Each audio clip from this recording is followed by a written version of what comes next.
Hello and welcome back to my vintage audiophile channel. This is now my 78th video.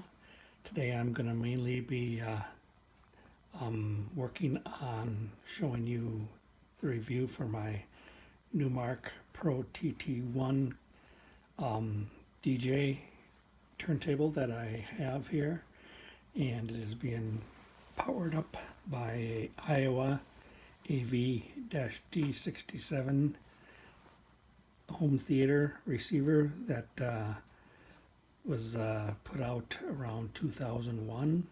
It was very inexpensive at the time, but even to this day people really love it.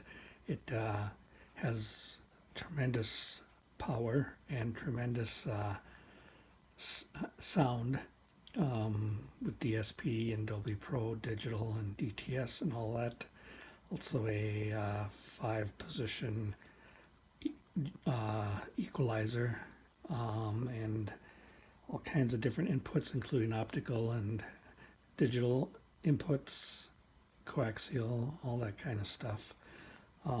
If you look online for reviews on this thing, you will find nothing but glowing reviews. The only thing people really didn't care too much for, and I kind of agree too, is the remote is kind of anemic.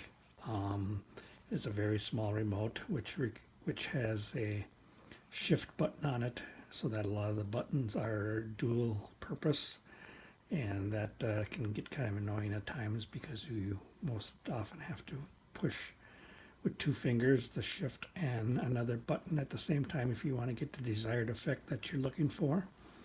But once you've got everything programmed on it and everything is set the way you like it, it gets less annoying, but that initial setup is kind of annoying. I'll tell you a little bit about the Numark. It came out around the same time, around 99, 2000. It first came out with the Pro TT1 and then a Pro TT2. This one is a Pro TTU1 Special Edition, which came in black with real chrome top on it. It's not just on the sides here. The whole top is one piece of chrome, which really jazzes things up. It was made in the same vein as your Technics 1200 turntables, except at a much cheaper price. They didn't make it for too long, and it wasn't because it was a bad turntable, just the DJ market was already pretty saturated with other stuff, and those who were in the Technics camp didn't want to use anything but Technics. It sure gave Technics a run for its money, though. It did sell very well, and it's got some features on it that the Technics doesn't have. Mainly one of them is it has a display on the top that will show you the speed and the tracking, and it does have a button up on top also to change directions of the turntable platter itself, so you can go forward or backward with the music, and it'll show that on there. It also has a on or off button for quartz lock, so that you can either turn it off and do the slide button on the side for setting your own speed, or if you turn off that or turn that button on, then it automatically holds dead speed for whatever you're playing, and then the knob becomes disabled. It also has a feature which the 1200 didn't have, and that's if you push both 33 and 45 at the same time when you're selecting speed, it will play 78 speed for those who have quote-unquote audiophile 78s, which aren't too many in audiophile quality anymore, but you can still play them. This particular one that I have has a Shure M44G cartridge with a needle on it. I I do have in the back there, if you can see way in the back, there's a another extra cartridge for if I want to switch cartridges out. It does have the strobe light and has the standard on buttons and play buttons over on the left here, like the Techniques has. And I do have a kind of a disc weight set in the middle of the spindle there, so it holds the clamps down the record better, so it has less chance of slipping or anything like that, and that works really nice. That didn't come with a Numark. It's actually came from a Yamaha turntable that I have, but it works great. So I will show you first what the Aiwa does. Sorry, I only have 2 speakers set up, so I can't put it into surround mode or anything like that, but this is rated pretty well. It's rated from 40 hertz to 20,000 kHz for frequency response, and in 2-channel stereo it is 160 watts per channel. If you put it in surround sound, it is 120 watts per channel, 5 channels. And the harmonic distortion on it is 0.09%, which is pretty good.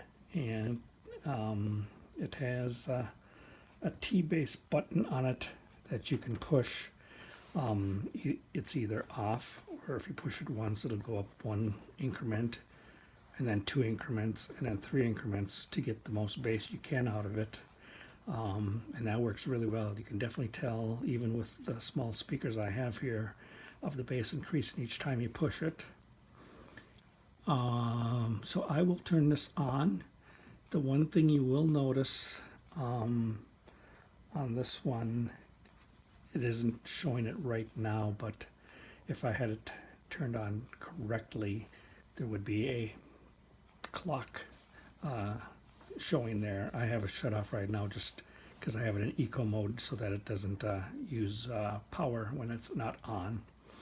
So I will turn this on.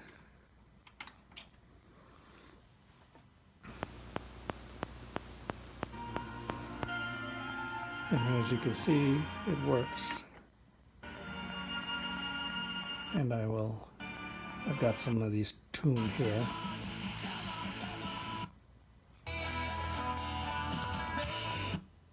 I've got, there's like 20 stations I've got pre-programmed on here right now for FM only.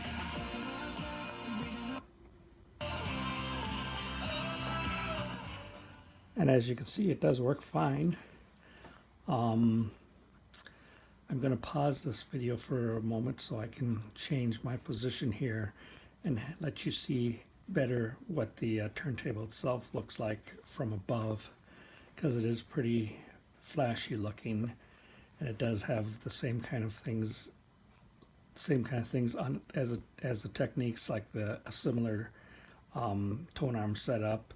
It does have the height adjustment for getting your records level, anti-skate, all that kind of stuff. And so let me pause this for a moment, and I will get back to you in a moment here and show you from a different angle what this looks like. And here's what the Numark looks like when you see it from the top angle. As you can see, it's very similar in design with the tone arm as with the Techniques and your side level. It does have the thing right here for display, and you got your power, start, stop, 33, 45, or 78 if you push both at the same time. In the back, it does have your position so that you can do the forward or reverse. Here's a 45 adapter. There's the extra cartridge I was telling you about. And when you turn this on, as you can see, it lights up Right now the pitch is off a bit. There, I put it on. The quartz lock is off right now. You'll see this right here. And if I do push that on, it'll disable this and it'll stay steady. It is like most of your DJ type turntables, full manual, and it does have the pop-up quartz light,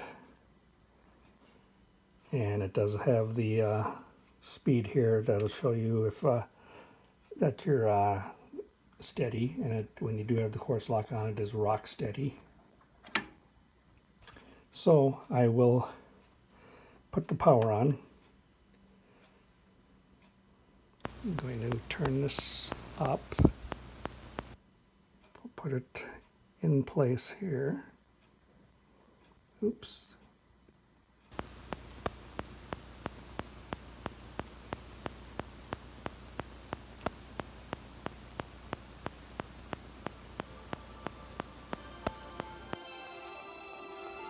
I'm going to turn the quartz on right now.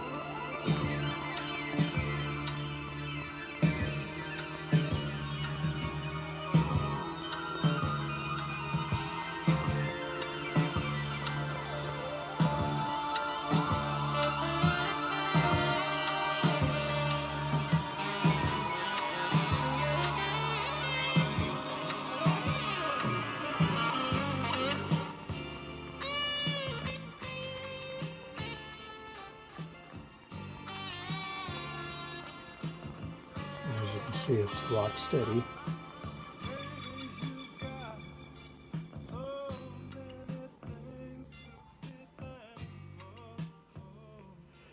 This one originally, back in 2000, sold for about $500.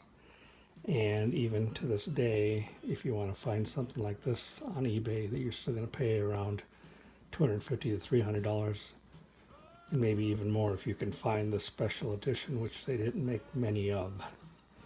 I've seen the TT Pro 1 and 2 in both black, silver, and goldish color. The special edition one was black with the chrome, as you can see.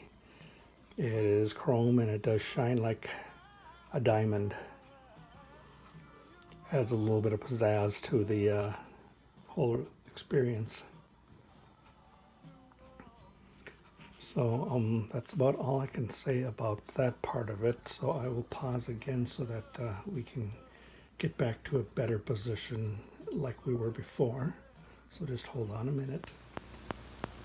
And now I am back. I am back in my original position here.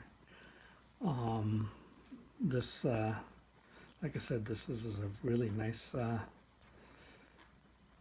home stereo receiver. They did make a couple sizes above that.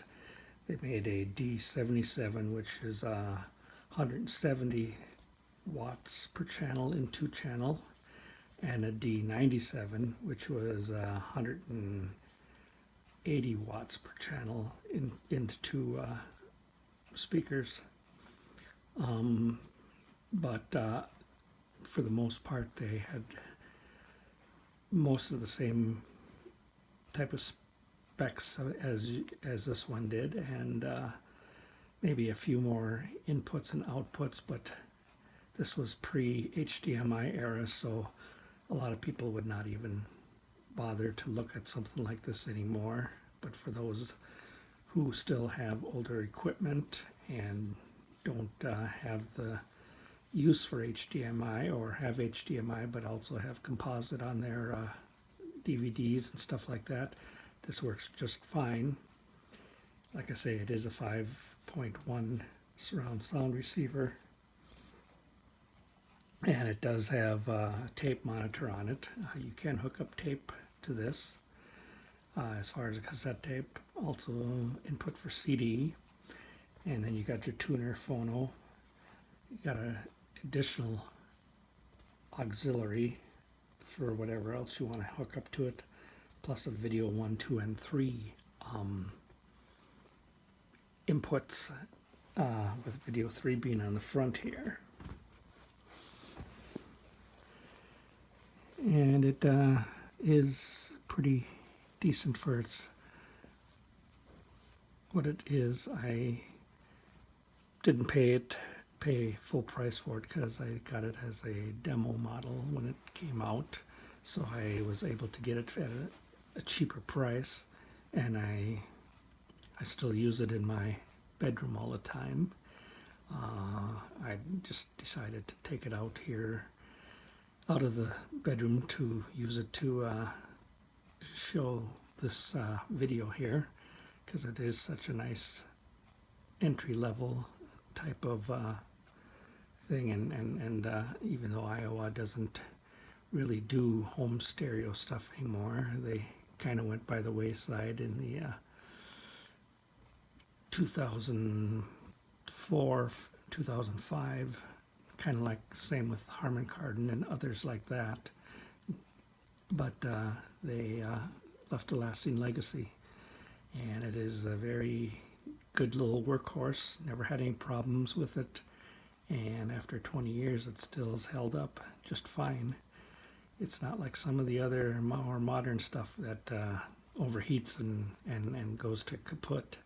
This one was well laid out inside.